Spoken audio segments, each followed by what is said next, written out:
সকাল সকাল আমার এই পুটকি মায়ের ভালোবাসা নিয়ে দিনটা শুরু করলাম। তো মায়ের ভালোবাসা বুক জড়িয়ে নিয়ে এবার আমি কাজ করতে বসলাম। তো অনেক কাজ ছিল বলে দিদি বললো, মা আমি জলখাবারটা বানিয়ে দিচ্ছি। তো দেখো আমার মেয়ে কেমন জলখাবারটা বানিয়েছে, কেমন খুন্তিটা নাড়ছে সেটা বলবে কিন্তু। আর এই যে তো সবজি কাটা বা চিড়েটা ভিজিয়ে শুকনো ঝরঝরে করতে দিয়ে হাওয়া মানে হাওয়াতে মেলে দিয়ে সেটা কিন্তু আমি করে দিয়েছি। তো এইটুকুনি না করলে ওরা কী করে শিখবে। কিন্তু বাকি নুন মিষ্টির পরিমাণ বলো, হলুদের পরিমাণ বলো, সেটা কিন্তু ওই করেছে। খেতে বেশ ভালোই হয়েছিল, মাও খেলো ও খেলো। মানে এরা আবার আমার মাকে নাম ধরেই ডাকে, অলকাই বলে।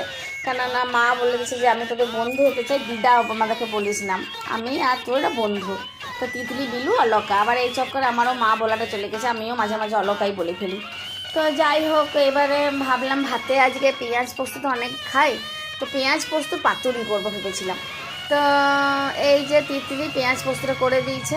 আর এবার পাতুরি করার সময় যখন ভাবছি যে লাউ পাতা বা কুমড়ো পাতা হলে ভালো হতো, তখন বাইরে হচ্ছে ভয়ানক বৃষ্টি, মানে এত বৃষ্টি যে বলার নেই, এত বৃষ্টি পড়ার নেই। তো এত দিনে আমার গাছ লাগানো সার্থক হলো জানো। আজ দেখো আজকে আমার বাগানেই হয়েছে তোমার কুমড়ো শাক। তো গাছটা আমি কাটিনি, যে পাতাগুলো তো মানে খাওয়া যাবে, একদিন তোমাদেরকে দেখাবো। তো এখান থেকে পাতাগুলো তুলে নিয়ে এলাম ধুয়ে টুয়ে। এই পাতাতেই তোমার পেঁয়াজ পোস্ত ভরে নিয়ে আর তাওয়াতে সেঁকে নিয়েছিলাম, বেশ ভালো লাগলো খেতে। একদম মানে সেকা পোড়া পেঁয়াজ পোস্ত লাউ পাতা এই কুমড়ো পাতাতে ভরে পড়ে দারুণ টেস্টি ছিল। আর কুমড়ো পাতাগুলো ঘরের তো সেজন্য টেস্ট আরও বেড়ে গেছে। আর একদম কচি ছিল কুমড়ো পাতাগুলো, সেমন তোমরা বুঝতেই পারছো। আর কত বৃষ্টি হচ্ছে দেখছো, তোমরা বুঝতে পারছো যে আমি এখানে নেমতপুরের জায়গাটা দেখে মনে হচ্ছে না দিল্লির কোনো ঘিঞ্জি গলি। কত তার দেখতে পাচ্ছি, ইলেকট্রিকের তার।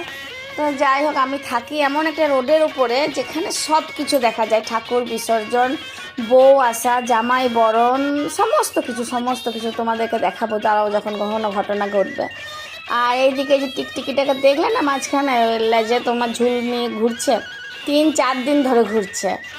মা তো ভাবলো যে বলছে যে আমি চলে যাচ্ছি ঝুলটাকে ওর মানে লেজ থেকে বার করে দিকে। মা নিজে চলতে পারছে না, আর টিকটিকির লেজ ধরতে যাবে। এই দেখো অবশেষে টিকটিকির লেজ থেকে ঝুল মানে পরিষ্কার হয়েছে, টিকটিকি নিজের ঘরে চলে গেল।